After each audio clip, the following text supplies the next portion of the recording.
Video on how to how to fix a shirt that you don't want to get rid of. My girlfriend Kelly gave me this shirt and one of the pearls fell off. So I use Goop Glue, and what I do is I get a little bit ready, and then this is already pre-rolled. Hold on, because it's one-handed. So then I just take this little bit of glue, go right in the hole, and roll it on the fabric. Sometimes it takes 2 or 3 times to get it off the toothpick. Especially since I'm doing this one-handed, but you can see. Oh my goodness. There. So now the glue is in that little hole, and I just pick up the stone and drop it in there, mash it, and I'm good to go.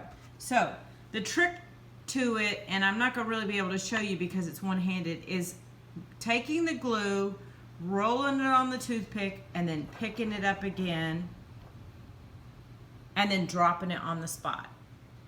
So anytime you have something you really love, just remember there's a possibility we could fix it with a toothpick.